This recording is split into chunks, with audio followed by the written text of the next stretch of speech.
Dalam bab ke-489 dari sejarah dinasti Sung, kerajaan Sanfotsi yang dikenal sebagai Sriwijaya digambarkan dengan penuh kekaguman sebagai salah satu kekuatan besar di Laut Selatan. Tidak hanya sekadar sebuah kerajaan, Sriwijaya adalah simbol kemegahan, keagungan, dan keunggulan peradaban di Asia Tenggara pada masanya. Kisah ini memancarkan aura kebesaran Sriwijaya, seolah menjadi sebuah legenda hidup yang tidak tertandingi. Sriwijaya bukan sekadar sebuah kerajaan, melainkan sebuah imperium yang memerintah 15 negeri berbeda. Wilayahnya membentang dari Chenla, yang sekarang dikenal sebagai Kamboja, hingga Shepo, yang sekarang dikenal sebagai Jawa. Ini menjadikan Sriwijaya sebagai penguasa mutlak jalur perdagangan maritim di Asia Tenggara. Keunggulan geopolitiknya menjadikan Sriwijaya penghubung vital antara dunia timur dan barat, tempat bertemunya berbagai bangsa dan budaya. Keberanian dan kecakapan Dapuntahyang Srijayanasa, pendiri kerajaan ini, menjadi landasan kekuatan Sriwijaya. Namanya yang dimulai dengan Pu, menjadi simbol kebangsawanan, kekuatan, dan keilahian. Dalam catatan dinasti Sung, ia digambarkan sebagai sosok yang membawa ketertiban dan kemakmuran ke wilayah yang dikuasainya. Sriwijaya dikenal sebagai tanah yang diberkahi dengan kekayaan alam luar biasa. Rotan, kina merah, cendana, pinang, dan pohon palem menjadi komoditas yang sangat berharga, mendominasi pasar internasional. Hebatnya, rakyat Sriwijaya tidak menggunakan koin tembaga. Mereka berdagang langsung menggunakan emas dan perak, sebuah bukti kemakmuran yang tak tertandingi.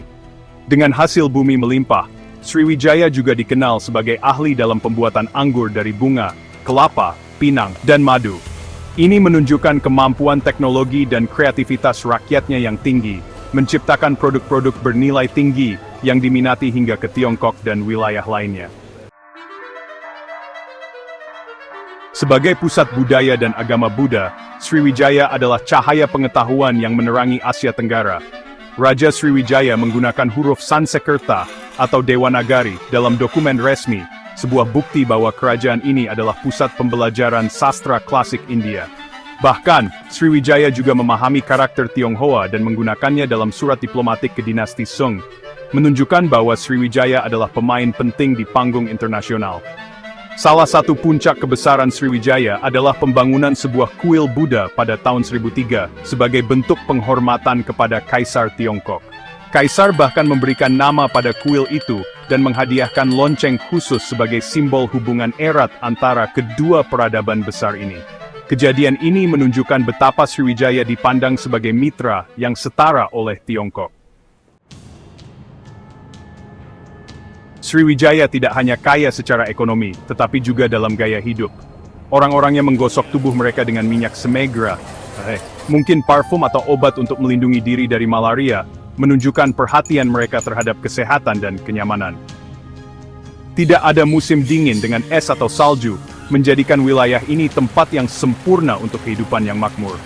Hasil pertanian seperti beras, kacang polong kuning, dan hijau menjadi sumber pangan utama, mencerminkan kelimpahan dan stabilitas kehidupan rakyatnya. Semua ini berkontribusi pada kejayaan Sriwijaya sebagai salah satu peradaban termasyhur dalam sejarah dunia. Sriwijaya adalah penguasa samudra yang tidak tertandingi. Dengan kapal-kapal dagangnya yang melintasi Laut Cina Selatan hingga Teluk Benggala, Sriwijaya mengendalikan perdagangan dunia.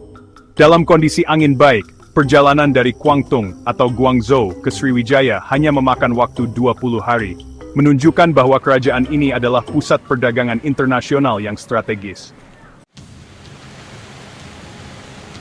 Sriwijaya adalah bukti kejayaan Nusantara yang menjadi inspirasi dunia.